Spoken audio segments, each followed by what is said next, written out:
निर्मला। लेखक मुंशी प्रेमचंद। भाग 1। यों तो बाबू उदय भानु लाल के परिवार में बीसों ही प्राणी थे। कोई ममेरा भाई था, कोई फुफेरा, कोई भांजा था, कोई भतीजा। लेकिन यहाँ हमें उनसे कोई प्रयोजन नहीं। वह अच्छे वकील थे, लक्ष्मी प्रसन्न थी और कुटुंब के दरिद्र प्राणियों को आश्रय देने का उनका कर्तव्य ही था। हमारा संबंध तो केवल उनकी दोनों कन्याओं से है, जिनमें बड़ी का नाम निर्मला और छोटी का नाम कृष्णा था। अभी कल दोनों साथ साथ गुड़िया खेलती थी। निर्मला का 15वां साल था, कृष्णा का 10वां। फिर भी उनके स्वभाव में कोई विशेष अंतर न था। दोनों चंचल, खिलाड़िन और सैर तमाशे पर जान देती थी। दोनों गुड़िया का धूमधाम से ब्याह करती थी, सदा काम से जी चुराती थी। माँ पुकारती रहती थी, पर दोनों कोठे पर छिपी बैठी रहती थी कि न जाने किस काम के लिए बुलाती है। दोनों अपने भाइयों से लड़ती थी, नौकरों को डांटती थी और बाजे की आवाज सुनते ही द्वार पर आकर खड़ी हो जाती थी। पर आज एकाएक एक ऐसी बात हो गई है जिसने बड़ी को बड़ी और छोटी को छोटी बना दिया है। कृष्णा वही है, पर निर्मला बड़ी गंभीर, एकांत प्रिय और लज्जाशील हो गई है। इधर महीनों से बाबू उदय भानु लाल निर्मला के विवाह की बातचीत कर रहे हैं। आज उनकी मेहनत ठिकाने लगी है। बाबू भालचंद्र सिन्हा के ज्येष्ठ पुत्र भुवन मोहन सिन्हा से बात पक्की हो गई है। वर के पिता ने कह दिया है कि आपकी खुशी ही दहेज दे या ना दे, मुझे इसकी परवाह नहीं। हाँ, बारात में जो लोग जाएं उनका आदर सत्कार अच्छी तरह होना चाहिए, जिसमें मेरी और आपकी जग हंसाई ना हो। बाबू उदय भानु लाल थे तो वकील, पर संचय करना न जानते थे। दहेज उनके सामने एक कठिन समस्या थी। इसलिए जब वर के पिता ने स्वयं कह दिया कि मुझे दहेज की परवाह नहीं, तो मानो उन्हें आंखें मिल गई। डरते थे, न जाने किस किस के सामने हाथ फैलाना पड़ेगा। 2-3 महाजनों को ठीक कर रखा था। उनका अनुमान था कि हाथ रोकने पर भी 20,000 से कम खर्च न होंगे। यह आश्वासन पाकर वे खुशी के मारे फूले न समाये। इसकी सूचना ने अज्ञान बालिका को मुंह ढांप कर एक कोने में बिठा रखा है। उसके हृदय में एक विचित्र शंका समा गई है। रोम रोम में एक अज्ञात भय का संचार हो गया है। न जाने क्या होगा। उसके मन में वे उमंगें नहीं हैं जो युवतियों की आंखों में तिरछी चितवन बनकर, होठों पर मधुर हास्य बनकर और अंगों में आलस्य बनकर प्रकट होती है। नहीं, वहां अभिलाषाएं नहीं है, वहां केवल शंकाएं, चिंताएं और भीरू कल्पनाएं हैं। यौवन का अभी तक पूर्ण प्रकाश नहीं हुआ है। कृष्णा कुछ जानती है, कुछ नहीं जानती। जानती है बहन को अच्छे अच्छे गहने मिलेंगे, द्वार पर बाजे बजेंगे, मेहमान आएंगे, नाच गाना होगा। यह जानकर प्रसन्न है और यह भी जानती है कि बहन सबके गले मिलकर रोएगी, यहां से रो धो कर विदा हो जाएगी। मैं अकेली रह जाऊंगी, यह जानकर दुखी है, पर यह नहीं जानती कि यह किस लिए हो रहा है। माताजी और पिताजी क्यों बहन को इस घर से निकालने को इतने उत्सुक हो रहे हैं। बहन ने तो किसी को कुछ नहीं कहा, किसी से लड़ाई नहीं की। क्या इसी तरह एक दिन मुझे भी ये लोग निकाल देंगे? मैं भी इसी तरह कोने में बैठकर रोऊंगी और किसी को मुझ पर दया न आएगी। इसलिए वह भयभीत भी है। संध्या का समय था। निर्मला छत पर जाकर अकेली बैठी आकाश की ओर त्रिषित नेत्रों से ताक रही थी। ऐसा मन होता था पंख होते तो वह उड़ जाती और इन सारे झंझटों से दूर जाती। इस समय बहुधा दोनों बहनें कहीं सैर करने जाया करती थी। बग्गी खाली न होती तो बगीचे में ही टहला करती थी। इसलिए कृष्णा उसे खोजती फिरती थी। जब कहीं नहीं पाया तो छत पर आई और उसे देखते ही हंसकर बोली, तुम यहाँ आकर छिपी बैठी हो और मैं तुम्हें ढूंढती फिरती हूँ। चलो, बग्गी तैयार है। निर्मला ने उदासीन भाव से कहा, तू जा, मैं न आऊंगी। कृष्णा, नहीं मेरी अच्छी दीदी, आज जरूर चलो। देखो कैसी ठंडी ठंडी हवा चल रही है। निर्मला, मेरा मन नहीं चाहता, तू चली जा। कृष्णा की आंखें डबडबा आई, कांपती हुई आवाज से बोली, आज तुम क्यों नहीं चलती, मुझसे क्यों नहीं बोलती, क्यों इधर उधर छिपी छिपी फिरती हो। मेरा जी अकेले बैठा बैठा घबराता है। तुम न चलोगी तो मैं भी न जाऊंगी, यहीं तुम्हारे साथ बैठे रहूंगी। निर्मला, और जब मैं चली जाऊंगी तब क्या करोगी? तब किसके साथ खेलोगी, किसके साथ घूमने जाओगी, बताओ। कृष्णा, मैं भी तुम्हारे साथ चलूंगी, अकेले मुझसे यहां नहीं रहा जाएगा।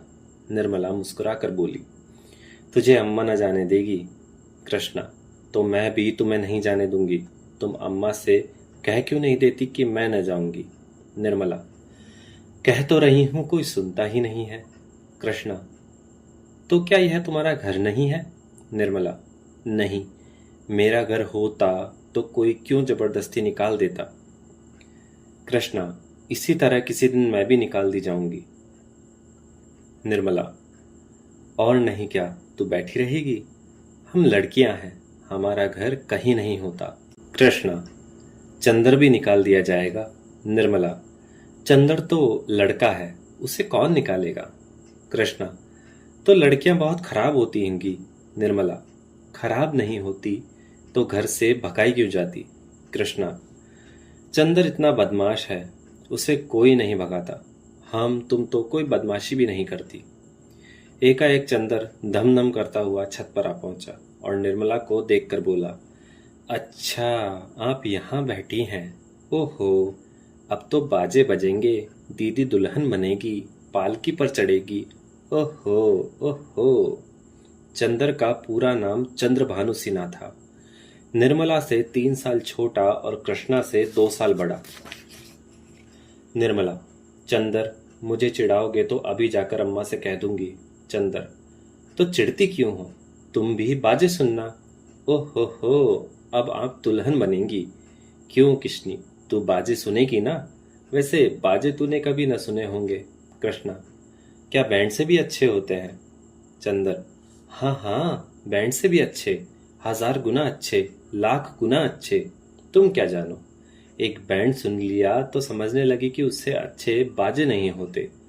बाजे बजाने वाले लाल लाल वर्दियां और काली काली टोपियां पहने होंगे, ऐसे खूबसूरत मालूम होंगे कि तुमसे क्या कहूं।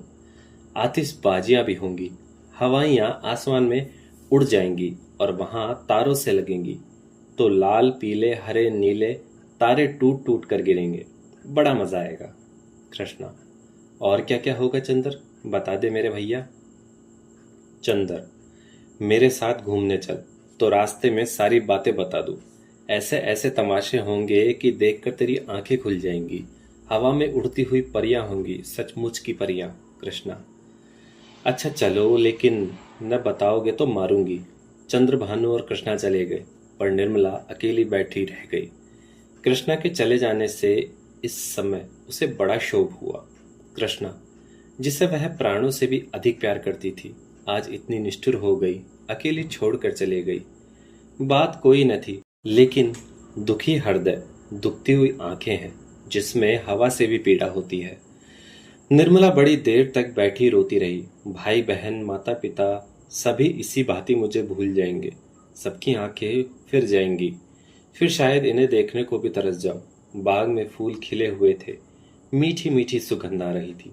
चैत की शीतल मंद समीर चल रही थी, आकाश में तारे छिटके हुए थे। निर्मला इन्हीं शोक में विचारों में पड़ी सो गई और आंख लगते ही उसका मन स्वप्न देश में विचरण करने लगा। क्या देखती है कि सामने एक नदी लहरें मार रही है और वह नदी के किनारे नावों की बाट देख रही है। संध्या का समय है। अंधेरा किसी भयंकर जंतु की भांति बढ़ता चला आ जाता है। वह घोर चिंता में पड़ी हुई है कि कैसे यह नदी पार होगी, कैसे पहुंचूंगी। रो रही है कि कहीं रात न हो जाए, नहीं तो मैं अकेली यहाँ कैसे रहूंगी। एकाएक उसे एक सुंदर नौका घाट की ओर आती दिखाई देती है। वह खुशी से उछल पड़ती है और ज्यों ही नाव घाट पर आती है, वह उस पर चढ़ने के लिए बढ़ती है। लेकिन ज्यों ही नाव के पटरे पर पैर रखना चाहती है, उसका मल्लाह बोल उठता है, तेरे लिए यहाँ जगह नहीं है। वह मल्लाह की खुशामद करती है, उसके पैरों पड़ती है, रोती है, लेकिन वह यह कह जाता है, तेरे लिए यहाँ जगह नहीं है। एक क्षण में नाव खुल जाती है। वह चिल्लाकर रोने लगती है। नदी के निर्जन तट पर रात भर कैसे रहेगी, यही सोच वह नदी में कूदकर उस नाव को पकड़ना चाहती है कि इतने में कहीं से आवाज आती है, ठहरो ठहरो, नदी गहरी है, डूब जाओगी। वह नाव तुम्हारे लिए नहीं है। मैं आता हूं, मेरी नाव में बैठ जाओ, मैं उस पार पहुंचा दूंगा। वह भयभीत होकर इधर उधर देखती है कि यह आवाज कहां से आई। थोड़ी देर के बाद एक छोटी सी डोंगी आती दिखाई देती है। उसमें न पाल है, न पतवार और न मस्तूल। पैंदा फटा हुआ है, तख्ते टूटे हुए। नाव में पानी भरा हुआ है और एक आदमी उसमें से पानी उलीस रहा है। वह उससे कहती है, यह तो टूटी हुई है, यह कैसे पार लगेगी। मल्लाह कहता है, तुम्हारे लिए यही भेजी गई है, आकर बैठ जाओ। वह एक क्षण सोचती है, इसमें बैठूं या ना बैठूं। अंत में वह निश्चय करती है कि बैठ जाऊं। यहाँ अकेली पड़ी रहने से नाव में बैठ जाना फिर भी अच्छा है, किंतु भयंकर जंतु के पेट में जाने से तो यही अच्छा है कि नदी में डूब जाऊं। कौन जाने नाव पार पहुंच ही जाएगी। यह सोचकर वह प्राणों की मुट्ठी में लिए हुए नाव पर बैठ जाती है। कुछ देर तक नाव डगमगाती हुई चलती है, लेकिन प्रतिक्षण उसमें पानी भरता जाता है। वह भी मल्लाह के साथ दोनों हाथों से पानी उलीचने लगती है, यहाँ तक कि उसके हाथ थक जाते हैं, पर पानी बढ़ता चला जाता है। आखिर नाव चलकर खाने लगती है। आखिर नाव चक्कर खाने लगती है। मालूम होता है अब डूबी, अब डूबी। तब वह किसी अदृश्य सहारे के लिए दोनों हाथ फैलाती है। नाव नीचे जाती है और उसके पैर उखड़ जाते हैं। वह जोर से चिल्लाई और चिल्लाते ही उसकी आंखें खुल गई। देखा तो माता सामने खड़ी उसका कंधा पकड़कर हिला रही थी।